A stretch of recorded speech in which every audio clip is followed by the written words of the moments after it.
আজকে আমি দাঁড়িয়ে আছি চুনাবাটির এমন একটা জায়গায়, যে চুনাবাটি থেকে সাঁতারগাছি আবার মেন রোড, এখান দিয়ে প্রায় কত লোক যাতায়াত করে। একটা পুরো গ্রামের রাস্তা, এই রাস্তা দিয়ে যাতায়াত করে। রাস্তাটার অবস্থা আপনি দেখুন।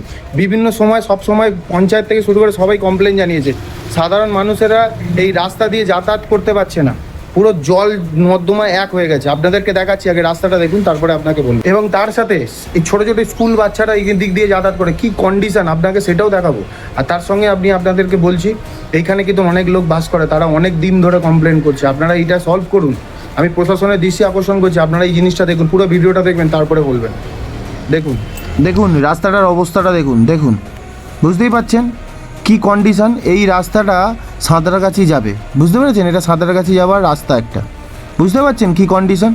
এখানে রাস্তায় লোক যেতে পারে না। এই যে রাস্তাটা দেখতে পাচ্ছেন, এই রাস্তাটা পুরোটা দীর্ঘদিন ধরে, এটা আজকে নয়, দেখতে পাচ্ছেন ছোটো ছোটো বাচ্চাগুলো স্কুল থেকে আসছে। কী যে কন্ডিশন এদের, এরাই জানে। আর শুধু বাচ্চা না, এখান থেকে বয়স্ক বুড়ো কিছু লোকজন যাতায়াত করতে পারে না। রাস্তার পুরোটাই একদম লাদাখ বানিয়ে ছেড়ে দিয়েছে। যে জল নিকাশি ব্যবস্থা কোনো অপশানই নেই, কোনো জল বেরোনোর জায়গা নেই। যে জলগুলো প্রায় দীর্ঘদিন ধরে এইভাবে জমা হয়ে পড়ে থাকে। কে করবে? কাকে বলবেন? কতবার জানাবেন? প্রশাসনকে দীর্ঘদিন ধরে জানিয়ে পঞ্চায়েতকে জানিয়ে, বিডিওকে জানিয়ে কোনো লাভ হয় না। এখানে সাধারণ মানুষ মরছে। এই জায়গাটা যদি আপনি কোনোদিনও আসেন, এই জোড়াপুকুর ধারের এই জায়গাটা, মনে হয় আপনি লাদাখ চলে এসেছেন। মনে হবে যে লাদাখের বাইক চালানো আর এইখানে বাইক চালানো একই, বুঝতে পেরেছেন? আর যদি টোটোয় বসেন, বলবেন নৌকায় বসে আছি, খালি দুলবেন। কি কন্ডিশান এখানকার লোকেরা কীভাবে যাতায়াত করে আপনারাই জানেন। একবার যে এখানকার লোকেদেরকে জিজ্ঞাসা করে দেখবেন কি যন্ত্রণার মধ্যে আছে।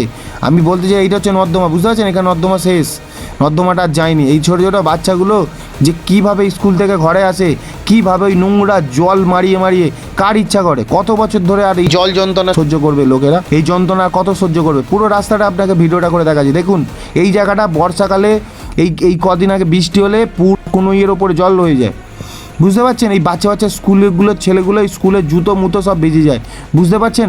প্রশাসন যদি আপনারা যদি না দেখেন, এইগুলো যদি না করেন, কে করবে? কত মানুষ জানাবে? এখানকার সাধারণ মানুষ কত জানাবে?